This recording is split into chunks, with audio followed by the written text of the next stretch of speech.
this is more of a question. But what are your goals? You know, not your desires, not your ambitions even, but what is your goal? Because I feel like we forget the definition of these things, right? See, your ambitions are a more justified way of saying your desires, right? It's a more headstrong way of saying desires, because desires, oh, my ankle. But desires are more of an emotional, an innate human nature response to things, right? We desire things that are bad for us, and we desire true love at the same time, right? It's the more raw, real emotional side of things. Our desires, are at, close to the very core of our human being. But our goals are something else. Our goals we make, right? Our goals are our decisions. Not just our decisions, but our goals influence our decisions. They should more than our desires. Because if you let your desires influence your decisions, you're going to end up crumbling. You're going to end up not where you desire to be, right? Because there's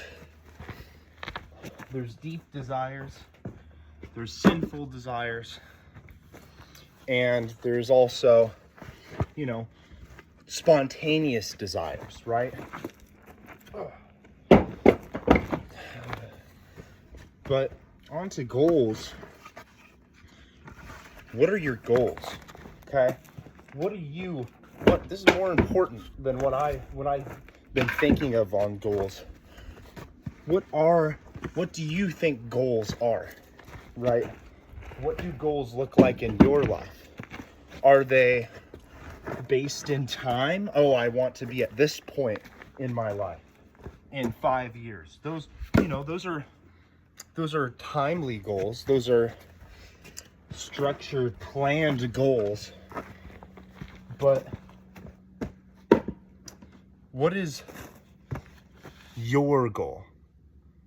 Not what are your goals, more to say, but what is your goal in life and also in death, right? Because even when you're gone, you're leaving a lasting impression, whether you like it or not, whether good or bad, whether meaningless or meaningful. And even in the meaningless, that meaningless life is its own meaning, right? There is nothing meaningless. There is only our perception of what has meaning, right?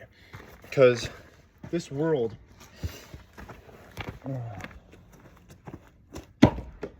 at its very core is purposeless, right? It is broken. It is painful. At the end of the day, whether you're an atheist, whether you're a Christian, whether you're a Buddhist, this world, we derive our own meaning from it. But at the end of the day, this world is either a test, it is either a speck of grain, and after this, nothing happens, so therefore it's meaningless. Or even from a Christian perspective, it is, it is here for us to determine where we want to end up, right?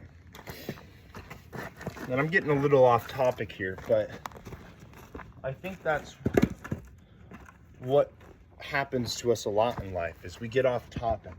We have these goals that have nothing to do with what our goals actually are, right? And even myself, I'm thinking myself in circles here about goals, right? Because I have goals, and yet none of those goals I believe are what they should be. Where do you Which brings me to my next point is, where do you find your goals in? Are they self-centered? Are they centered around others? Are they centered around a higher power? Those are the things we need to be asking ourselves, not necessarily what are your goals, but why are your goals? Why do you not only desire these things, but why do you fight for them? Why do you push for them in other people's lives, in your life? And I think at the end of the day, it reverts to the most two influential emotions, hate and love, which aren't even emotions. They are mindsets. Because without the existence of hate, you can't have the existence of love. Because, if love exists and there is no hate, right? Especially in this world. I'm not talking about beyond the grave, beyond all that. But without hate, there is no opportunity for love, right? Because that would be the other option, right? Which is why it's hard to comprehend for us. It's because you either live a life of hate, whether it be for yourself, for your circumstances, for others, for the circumstances of others, right? You could be fighting for the right thing and still have hate in your heart, and that is what is fueling your fire. Or, on the flip side, you can have love in your heart, and that is the fire that pushes you forward. Because they both fuel the human condition, right? They both, if you hate someone with all your heart, you are willing to sacrifice anything to inflict that hate upon them. Just as the same with love is, if you have love in your heart, you will sacrifice anything to give that love to them, to show them that love, to help them perceive the love that you yourself not only feel, but know. So at the end of this, I think the real question is, are you willing to sacrifice your life for hate? Or are you willing to sacrifice your life for love?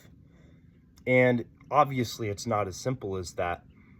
But I think once we are aware of the decisions we're making and why we're making them, we can then take that hate, that fire, that self-hatred, that hatred for an event, the hatred for a person, the hatred for society as a whole, the general suffering of the human world, and beyond that, right? We either live our lives full of hate, or we live it full of love. There is no in between. Okay? You may feel the emotion of attraction and contentment. You may feel those things, but feelings are a fleeting chemical response. The dedication of your life to something is beyond that. It is way beyond that. And you, no matter what, whether you dedicate your life to nothing, or you dedicate your life to others, or yourself, or God, or Satan, or whatever, you cannot not dedicate your life to something. At the end of the day, you have either dedicate it to hate, or you dedicate the very essence of your being to love. And I want you to take a deep breath, in through the nose, out through the mouth, and think about why you do the things you do, why you think the things you do, and why you have the goals that you do. And then cross-reference these three, and you will know if it is hate or love that you are dedicating your life for. Have a good day.